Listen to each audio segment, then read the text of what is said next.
सोचो एक बार, तुम्हारे कॉलेज में, ऑफिस में या लाइफ में एक ऐसा बंदा होगा जरूर जो एवरेज दिखता है, ना हीरो जैसी बॉडी, नो हैंडसम फेस, ना ही कोई स्पेशल स्टेटस, पर उसके पास वो लड़की होती है जिसके लिए बाकी सब कुछ भी करने को तैयार रहते हैं। और तुम सोचते तो यार ये कैसे? मैं तुम्हें आज एक ऐसा आदमी दिखाऊंगा जिसे रोम के मर्द ओपनली गारगोयले कहते थे। अगली, शॉर्ट, स्टॉकी, कोई पैसा नहीं, और रोम की सबसे पावरफुल, सबसे ब्यूटीफुल डचेसेस खुद उसके पास आती थी। और एक और आदमी जिसने एक लड़की के घर की वॉल में टनल खोल दी सिर्फ एक बार मिलने के लिए। ये कोई मूवी नहीं है, ये रियल है। और जो चीज इन्हें इररेसिस्टिबल बनाती थी वो तुम्हारे पास भी हो सकती है। आज का चैप्टर है रॉबर्ट ग्रीन की बुक से, द आर्ट ऑफ सेडक्शन से, द रेक। इस वीडियो में तुम सीखोगे, पहली बात, द रेक एक्चुअली होता कौन है, क्या क्वालिटीज होती है उसमें, क्यों लड़कियां एक डिसलॉयल, डिसऑनेस्ट आदमी की तरफ खींची चली जाती हैं। दूसरी बात, दो रियल हिस्टोरिकल स्टोरीज जिनमें तुम देखोगे कि ये साइकोलॉजी कैसे काम करती है। तीसरी बात, रॉबर्ट ग्रीन के 5 वेपन्स जो एक्चुअली तुम्हें एक बोरिंग गाय से एक मैग्नेटिक पर्सनालिटी में बदल सकते हैं। और लास्ट में 3 रियल लाइफ एग्जांपल्स, क्लास 12 का स्टूडेंट, रैंडम गाय अप्रोच और एक स्टूडेंट या फैकल्टी के बीच का situation. Step by step exactly क्या करना चाहिए, ये साइकोलॉजी है, ये मैनिपुलेशन नहीं है। रॉबर्ट ग्रीन लिखते हैं, The rake is a great female fantasy figure. When he desires a woman, brief through that moment maybe, he will go to the ends of the earth for her. He may be disloyal, dishonest and immoral, but that only adds to his appeal. सीधी बात करी जाए तो the rake वो चीज देता है जो society ने औरत को कभी अलाउ ही नहीं किया। प्योर प्लेजर्स, प्योर डेंजर, एक आदमी जो सिर्फ उसके लिए जीता हो, शांत पल के लिए ही सही पर कंप्लीटली उसके लिए जीता हो, और यही उसका पावर है।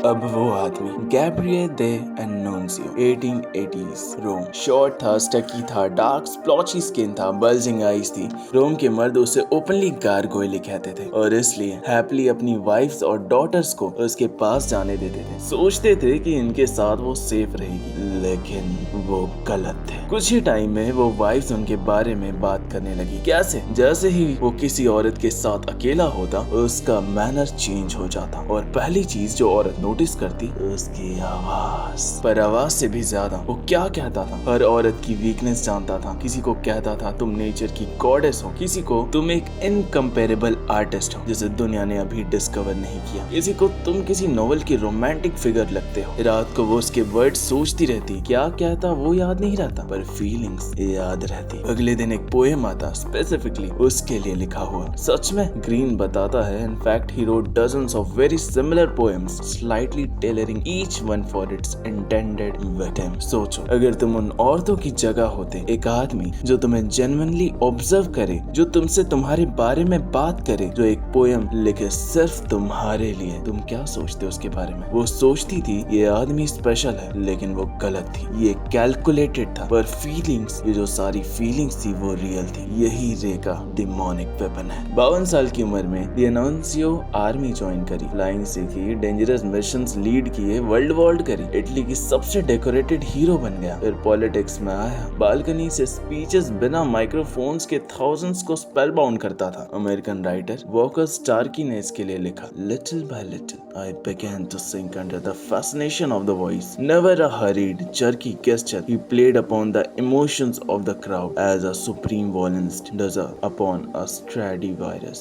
एक बार फिल्म सिटी पे मार्च लीड किया, इटालियन गवर्नमेंट के अगेंस्ट। एक जनरल ने रोका, गन पॉइंट कर दिया। द एनोंसियो ने कोट खोला, मेडल्स दिखाया और बोला, if you must kill me, fire first on this. General रुक गया, आंखों में आंसू आ गए और वो द एनोंसियो के साथ ज्वाइन हो गया। सोचो, एक अगली, शॉर्ट, गारगोयले जैसा आदमी एक आर्म्ड जनरल को बिना एक भी पंच के अपनी तरफ कर लिया, सिर्फ वर्ड से।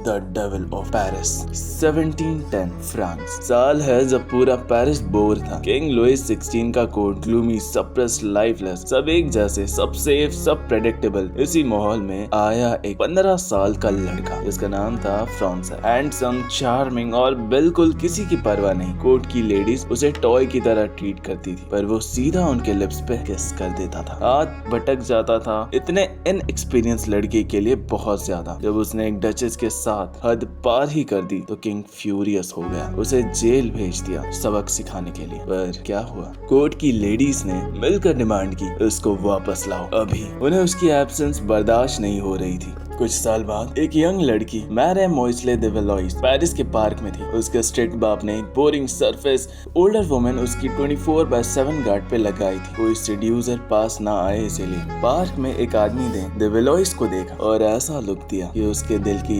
धड़कन तेज हो गई। वो चला गया। गार्ड ने बताया ये ड्यूक द रिशेल्यू है, सेड्यूसर है, हार्ट ब्रेकर है, इससे दूर रहो। अब तुम सोचते हो दूर रही होगी, सोचो अगर तुम दे वेलोइस की जगह होते, बोरिंग लाइफ, स्ट्रिक्ट बाप और कोई एक्साइटमेंट नहीं, और अचानक कोई स्पेसिफिकली तुम पे ऐसा लुक डाले तो क्या तुम चुप रहते? तुम क्या करते?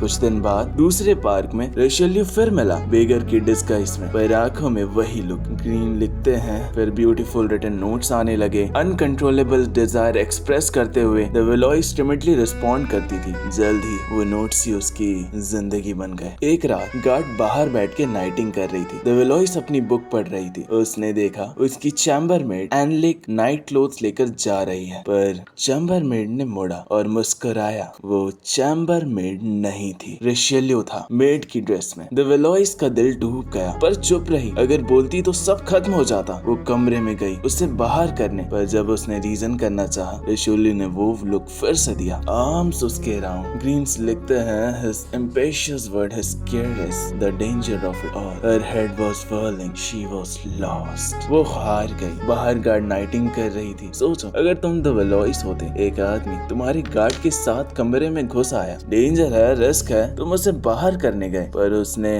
वो लुक दिया, क्या तुम भी हार जाते? वो हार गई, क्योंकि जब कोई इतना रिस्क ले तुम्हारे लिए, रैशनल माइंड काम करना बंद कर देता है। यही द रे का वेपन है। बाप को शक हुआ तो उसने सिक्योरिटी को डबल कर दिया। रिशेल्यू के लिए चैलेंज था। उसने पड़ोसी का घर फेक नाम से खरीदा और सीक्रेटली वॉल में टनल खोद दी। पर ये सिर्फ द वेलोइस की कहानी नहीं थी। एक हस्बैंड ने अपनी बीवी को अपस्टेयर्स रूम में लॉक किया। रिशेल्यू ने एक पतली प्लैंक पे क्रॉल किया, 2 विंडोज के बीच अंधेरों में, सिर्फ उससे मिलने के लिए। 2 औरतें एक ही बिल्डिंग में, एक विडो, एक रिलीजियस मैरिड वुमन, दोनों के साथ एक साथ अफेयर कर रहा था। जब उन्होंने कन्फ्रंट किया, ना पीछे हटा ना माफी मांगी। उसने उन्हें एक दूसरे के अगेंस्ट प्ले कर दिया और तीनों राजी हो गए। एक पॉइंट पे 2 लेडीज ने उसके लिए पिस्टल डुअल फाइट की तो दूसरी तरफ एक सीरियसली वाउंडेड हो गई। रिशेल्यू की सबसे बड़ी दुश्मन ने लिखा, if I believed in sorcery I should think that the Duke possessed some supernatural secret, for I have never known a woman to oppose the very least resistance to him.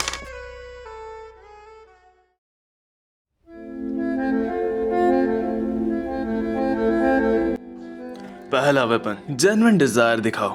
Richelieu ने wall में tunnel खोदी, fake नहीं था, real Dzire थी। Green लिखते हैं, The ardent drake teaches us a simple lesson. Intense desire has a distracting power on a woman, just as the siren's physical presence does on a man. If she feels consumed by your attentions, she will notice nothing else about you. यानी जब Dzire genuine हो, औरत plan नहीं पकड़ पाती, क्योंकि कोई इतना रिस्क नहीं लेता फेक डिजायर के लिए। दूसरा वेपन, रेजिस्टेंस को एंजॉय करो। रिशेल्यू को जेल भेजा और वो डेंजरस बन गया। सिक्योरिटी डबल की तो उसने टनल ही खोद दी। ग्रीन लिखते हैं, इसके लिए था, rake never worries about a woman's resistance. Resistance is only the spur to his desire, inflaming him all the more. If no resistance or obstacle face you, then you must create them. No seduction can proceed without them. तीसरा weapon है, extreme personality बन जाओ। The Annuncior army join किया 52 साल में। Lord Byron ने अपनी half sister से अफेयर किया, पूरे इंग्लैंड को बताया। ग्रीन लिखते हैं, The Rake is an extreme personality. He cares nothing for what anyone thinks. Paradoxically, this only makes him more seductive. Never worry about going too far. The Rake's essence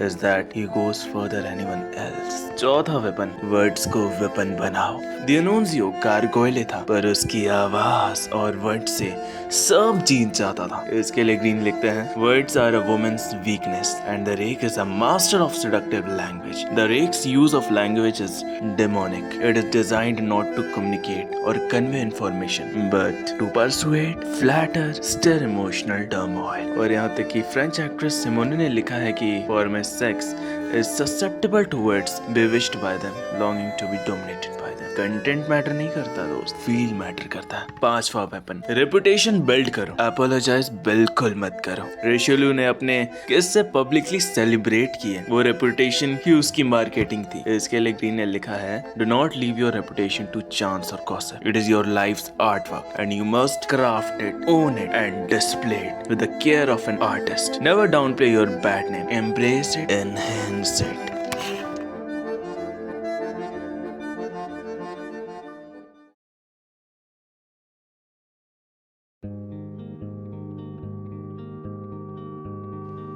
अब कुछ examples ले लेते हैं जिससे real life में ये कैसे काम करता है आपको समझ में आएगा। तो 3 एग्जैक्ट सिचुएशंस में देखो। पहला एग्जांपल है, क्लास 12th में रेयरली मिलते हैं, स्टेप बाय स्टेप सीखते हैं। एक विक्रम है और एक प्रिया है, क्लास 12 का सिचुएशन है। दोनों के अलग सेक्शंस है, सिर्फ कॉरिडोर में या कैंटीन में मिलते थे। देयर एनकाउंटर्स, बाकी लड़के क्या करते हैं, हर बार देखा तो स्माइल करो, बार बार व्हाट्सएप करो, कॉम्प्लीमेंट देते रहो, तुम बहुत अच्छी हो, हमेशा अवेलेबल रहो। प्रिया एट द एंड बोर्ड। लेकिन अगर विक्रम रेख की तरह करते, स्टेप 1, पहली बार कॉरिडोर में देखा, सोचो अगर तुम विक्रम होते, सीधा जाके हाय बोलते, स्माइल करते, या एक बार आंखों में देखा कॉन्फिडेंटली, फिर चले गए। विक्रम ने एग्जैक्टली यही किया, एक इंटेंस लुक, फिर चला गया। प्रिया ने नोटिस किया, फिर सोचती रही ये लड़का क्या था। स्टेप 2, कैंटीन में दोबारा मिला, बाकी सब, हे प्रिया कैसे हो, क्या चल रहा है। लेकिन विक्रम ने कहा, आया, बैठा, उसकी आंखों में देखा, बोला, तुम केमिस्ट्री के नोट्स खुद लिखती हो या फिर कॉपी करती हो। डायरेक्ट बोला,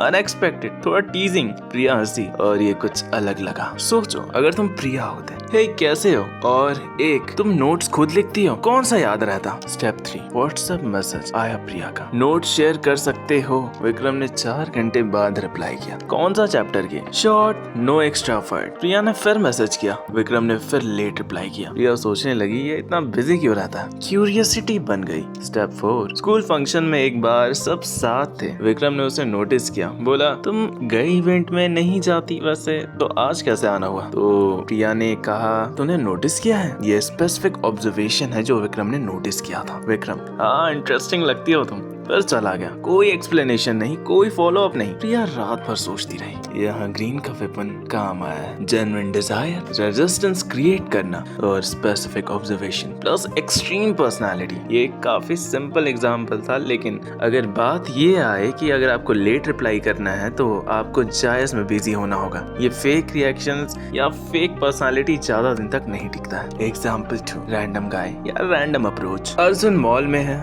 एक लड़की नैना बेंच पे बैठ के फोन देख रही है। अर्जुन उससे पहले कभी नहीं मिला है। बाकी सब क्या करते हैं, ए आप बहुत सुंदर हो, या सीधा इग्नोर करके निकल जाते हैं क्योंकि हिम्मत ही नहीं होती।